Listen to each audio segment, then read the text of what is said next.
মূলত যেটা ঘটনা ঘটেছিল সোহরাওয়ার্দী উদ্যান, যে আসলে এখানে মাদক সিন্ডিকেট চলে এবং এখানে যে শাহবাগ থানা থাকা অবস্থায় এই দিনকে দিন যে এই সিন্ডিকেট চলমান, সেটা কিভাবে থাকে সেটার প্রশ্ন আমরা শাহবাগ থানার কাছে রাখতে চাই।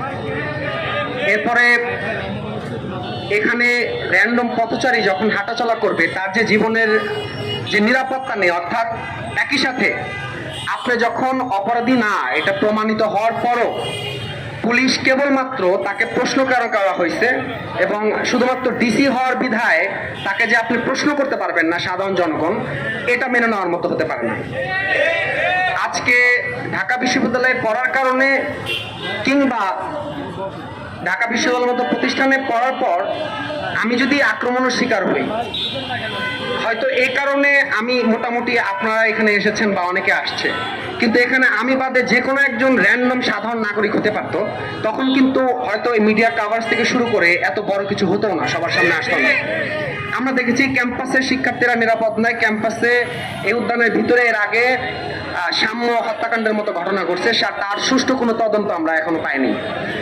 তারপরে দেখেছি আমাদের বিশ্ববিদ্যালয়ের নারীরা হেনস্থার শিকার হয়েছেন, অর্থাৎ সাধারণ শিক্ষার্থীরা নিরাপদ নয় এবং এর দায়ভার শুধুমাত্র এই প্রশাসন না, ঢাকা বিশ্ববিদ্যালয়ের যে প্রশাসন তাকেও নিতে হবে।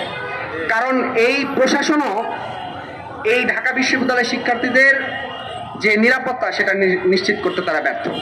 আমি আসলে গতকালকের ঘটনা থেকে এখন পর্যন্ত বিষয়টা নিয়ে দুশ্চিন্তাগ্রস্ত এই কারণে যে আসলে মানে আমার বাবা মা পর্যন্ত ঘটনা চলে গেছে, তারা তো দুশ্চিন্তা করতেছে যে আসলে কি হয়েছে না হয়েছে।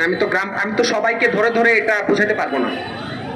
তা আপনাদের ধন্যবাদ এখানে আসছেন, এবং আমি বলবো যে শুধুমাত্র আজকে আমি হওয়ার কারণে না, এখানে যে কেউ হতে পারতো, ঢাকা বিশ্ববিদ্যালয়ের শিক্ষার্থী হতে পারতো কিংবা ঢাকা বিশ্ববিদ্যালয়ের বাইরে যে কোনো সাধারণ নাগরিক হতে পারতো।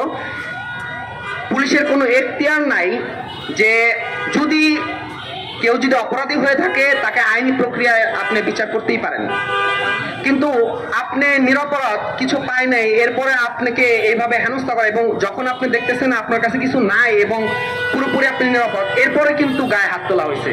আমার মাথায় আঘাত করা হয়েছে, আমার পায়ে আঘাত করা হয়েছে, হাতে আঘাত করা হয়েছে। আমি ঢাকা মেডিকেলে আমি এটার যে চিকিৎসা সেটা আমি নিয়েছি। আপনারা যদি দেখেন আমার মাথার এই পাশটাতে একটা বাড়ি দেওয়া হয়েছে। তো এই হলে পরিস্থিতি, বলার মতো আসলে কিছু ভাষা নেই। এখানে যারা উপস্থিত হয়েছেন, বিশেষত ঢাকা বিশ্ববিদ্যালয়ের শিক্ষার্থীরা, সবাইকে আমি ধন্যবাদ দিয়ে শেষ করতে পারবো না।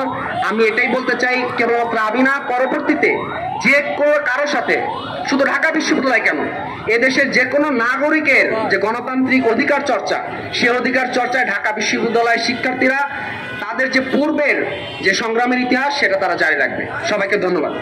নতুন রিন গভীর থেকে পরিষ্কার করে কাপড়কে রাখে নতুনের মতো উজ্জ্বল। নতুন রিন অ্যাডভান্সড পাউডার।